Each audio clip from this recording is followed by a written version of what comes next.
ഞാൻ നോക്കിയപ്പോൾ എൻ്റെ വീടിൻ്റെ ഫ്രണ്ടിൽ ആന നിൽക്കുന്നത്. അപ്പോൾ ഞാൻ ഫോറസ്റ്റുകാരെ വിളിച്ച് പറഞ്ഞു ഇങ്ങനെ ആനയുണ്ട് എന്ന് പറഞ്ഞിട്ട് ജസ്റ്റ് വീട്ടിൽ കയറി പോണ വഴിക്ക് വീട്ടിൽ കയറിയ ആ സമയത്ത് എൻ്റെ അമ്മായി എൻ്റെ വീടിൻ്റെ തൊട്ടടുത്തുള്ള ആൾ ഓടി വന്ന് കരഞ്ഞിട്ട് പറഞ്ഞു ഇങ്ങനെ താഴത്തൊരാൾ തെക്കുട സുബ്രഹ്മണ്യൻ ആള് പേരെങ്ങനെയാണ്. അപ്പോൾ ആളിങ്ങനെ വഴിയിൽ കിടക്കുന്നുണ്ട്, ഭയങ്കരമായിട്ട് ശ്വാസം വലിക്കുന്ന ഇവിടെയൊക്കെ ഭയങ്കര ഇതായിട്ട് ആൾ ശ്വാസം വലിക്കണം. അപ്പോൾ അങ്ങനെ പറഞ്ഞു.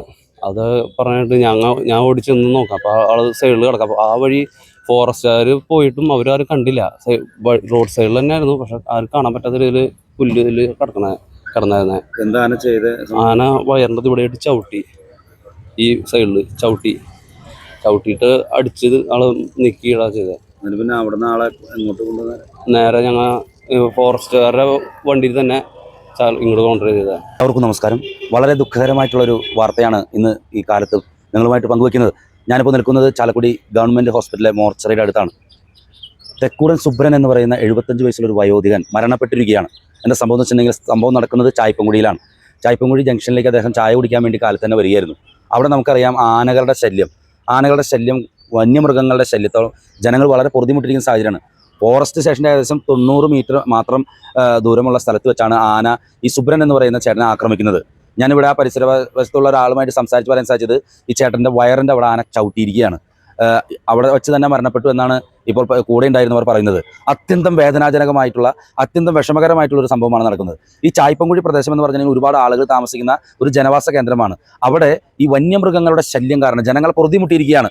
കുറേ നാളുകൾക്ക് മുൻപാണ് അവിടെ പഞ്ചായത്ത് പ്രസിഡന്റായിട്ടുള്ള ജെയിംസ് ചേട്ടൻ്റെ നേതൃത്വത്തിൽ അവിടെ വലിയ രീതിയിലുള്ള പ്രതിഷേധം സംഘടിപ്പിച്ചത്. MLA വന്നിട്ടുണ്ടായിരുന്നു, കോൺഗ്രസിൻ്റെ നേതൃത്വത്തിൽ അവിടെ പ്രതിഷേധം നടന്നു, വലിയ രീതിയിലുള്ള പ്രതിഷേധങ്ങൾ അവിടെ നടന്നു. പക്ഷേ ആരും തന്നെ ഇതിൻ്റെ ഗുരുതരാവസ്ഥ മനസ്സിലാക്കി അവിടെ ഇടപെടാനായിട്ട് സംഗതികൾ ചെയ്തില്ല.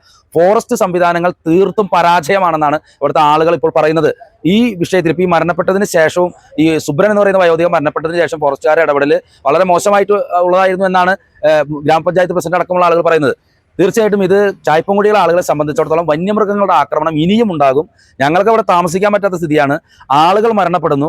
ഈ ഫോറസ്റ്റ് സംവിധാനങ്ങൾ യാതൊന്നും ചെയ്യുന്നില്ല, ഒന്നും തന്നെ ചെയ്യുന്നില്ല. ഇത് കാട്ടാനകളും അതുപോലെ തന്നെ വന്യജീവികളും കയറിയിറങ്ങി തങ്ങളുടെ വിളവും കാർഷിക വിഭവങ്ങളെല്ലാം നശിപ്പിക്കുകയും അതുമാത്രമല്ല ഇപ്പോൾ ജീവൻ എടുക്കുന്ന രീതിയിലേക്ക് വരെ ചായപ്പൻകുഴിയിൽ വന്യജീവികൾ ഇറങ്ങിയിരിക്കുന്നു, ആന ഇറങ്ങിയിരിക്കുന്നു. വലിയ നഷ്ടങ്ങളാണ് അവിടെ കർഷകർക്ക് സംഭവിക്കുന്നത്. അതിനിടയിലാണ് ഇന്ന് കാലത്ത് തെക്കൂടൻ സുബ്രൻ എന്ന് പറയുന്ന 75 വയസ്സുകാരനെ ആന ചവിട്ടി കൊലപ്പെടുത്തിയിരിക്കുന്ന വാർത്തയാണ് നിങ്ങളുമായിട്ട് പങ്കുവയ്ക്കുന്നത്. ചാലക്കുടി ഗവൺമെൻറ് ഹോസ്പിറ്റലിന് മുന്നിലാണ്. ഇവിടെ ചായപ്പൻകുഴിയിൽ നിന്നുള്ള ആളുകൾ എത്തിച്ചേർന്നിട്ടുണ്ട്. ഞാൻ മനസ്സിലാക്കുന്നത് ഒരു പ്രതിഷേധത്തിനുള്ള ഒരു സാധ്യത ഇവിടെ നിലനിൽക്കുന്നുണ്ട്. ആളുകളെല്ലാം തന്നെ വലിയ പ്രതിഷേധത്തിലാണ്. കാരണം ചായപ്പൻകുഴിയിലെ വിഷയങ്ങളിൽ ആരും തന്നെ ഇടപെടാൻ വരുന്നില്ല. MLA ഇടപെടുന്നു, അവിടുത്തെ കോൺഗ്രസ് സംവിധാനം ഇടപെടുന്നു, പാർട്ടി ഇടപെടുന്നു, അവിടെ മുൻപ് മറ്റ് രാഷ്ട്രീയ പ്രസ്ഥാനങ്ങൾ ഇടപെട്ടിട്ടുണ്ട്, പഞ്ചായത്ത് പ്രസിഡന്റ് ഇടപെടുന്നു, നിരാഹാരം കിടക്കുന്നു. എന്നിട്ടും ഒരു ഇടപെടലുകൾ അവിടെ നടക്കുന്നില്ല. ഈ വന്യജീവിയുടെ ശല്യം പരിഹരിക്കപ്പെടാത്ത രീതിയിലേക്ക് പോകുന്നു. ഈ അതിരാവിലെ തന്നെ വയോധികരും അതുപോലെ നടക്കാനിറങ്ങുന്നവരൊക്കെ തന്നെ ഇതുപോലെ ആനയുടെ അല്ലെങ്കിൽ മറ്റ് വന്യജീവികളുടെ ആക്രമണത്തിനിരയായി മരിക്കേണ്ടി വരുന്ന ഗുരുതരമായ സാഹചര്യം ഇപ്പോൾ നിലവിലുണ്ട്. ജീവന്, സ്വത്തിന് സുരക്ഷിതത്വം തരാൻ പറ്റിയില്ലെങ്കിൽ പിന്നെ എന്ത് സർക്കാർ സംവിധാനമാണ്? ചായപ്പൻകുഴി വെട്ടിക്കുഴി ഭാഗത്ത് കുറേ മാസങ്ങളായിട്ട് നിരന്തരമായിട്ട് ആനയുടെ ശല്യമാണ്. ചായപ്പൻകുഴി ജംഗ്ഷൻ പള്ളി സ്കൂൾ അവിടെ 100 മീറ്റർ അകലെയാണ് ഇപ്പോൾ രാവിലെ ഉണ്ടായിട്ടുള്ള തെക്കൂടൻ സുബ്രൻ എന്ന് പറയുന്ന ഒരു 75 വയസ്സുള്ള ഒരു പ്രായമുള്ള ആളെ ആന ചവിട്ടി കൊന്നു. പള്ളിയുടെ അടുത്തുനിന്ന് 100-150 മീറ്റർ, ഫോറസ്റ്റ് ഓഫീസിൽ 100 മീറ്റർ മാത്രം അകലെയുള്ള അടുത്താണ്. ഒരു 6 മാസം മുമ്പ് ചായപ്പൻകുഴി ഇതേ സ്ഥലത്ത് വെച്ച് ഒരാളുടെ ഈ ഫോറസ്റ്റ് ഓഫീസിന് മതിലിനോട് ചേർന്നുള്ള ഒരു 10-500 വാഴ നശിപ്പിച്ചിട്ട് ഞാൻ കുത്തിയിരുന്ന് സമരം നടത്തിയ ഫോറസ്റ്റ് സ്റ്റേഷനാണ്. അതിനുശേഷം ഇവർ ചിലപ്പോഴൊക്കെ അവിടെ പട്രോളിംഗ് നടത്തും. അത് കഴിഞ്ഞു, സമരം കഴിഞ്ഞു, പ്രശ്നം തീർന്ന രീതിയിൽ ഇപ്പോൾ ഒരു തരത്തിലുള്ള ഫോറസ്റ്റുകാരുടെ ശ്രദ്ധ അവിടെ ഇല്ല. കഴിഞ്ഞ ആഴ്ചയിലാണ് നമ്മുടെ വെട്ടിക്കുഴി ഭാഗത്ത് ഒരു പയ്യൻ വീട്ടിലേക്ക് കയറി ചേർന്ന് തൊട്ടു മുമ്പിൽ ആന നിലവിളിച്ച് ഓടി രക്ഷപ്പെട്ടവൻ. നിരന്തരമായിട്ട് ജനവാസ മേഖലയിൽ ആന ഇറങ്ങി കൃഷിയും ഇതുപോലെ ഒരാൾ മരിക്കുന്ന തരത്തിലേക്ക് വരെ ഒരു ആക്സിഡന്റ് ഉണ്ടായിട്ട് പോലും ഉത്തരവാദിത്വപ്പെട്ട തരത്തിലൊന്നും ഫോറസ്റ്റ് ഡിപ്പാർട്ട്മെന്റിന്റെ ഒരു ശ്രദ്ധ അവിടേക്കില്ല. ഈ മരിച്ച ആളെ എങ്ങോട്ട് പോയിരുന്നു? അദ്ദേഹത്തിന്റെ വീട്ടിൽ നിന്ന് രാവിലെ ചായ കുടിക്കാനായിട്ട് ജംഗ്ഷനിലേക്ക് വരുന്ന സമയത്താണ് ഈ പറയുന്ന ഒരു 100-150 മീറ്റർ അകലെ ജംഗ്ഷനിൽ വെച്ചാണ് അദ്ദേഹത്തിന് സംഭവം ഉണ്ടാകുന്നത്. 75 വയസ്സ് പ്രായമുണ്ടാവും.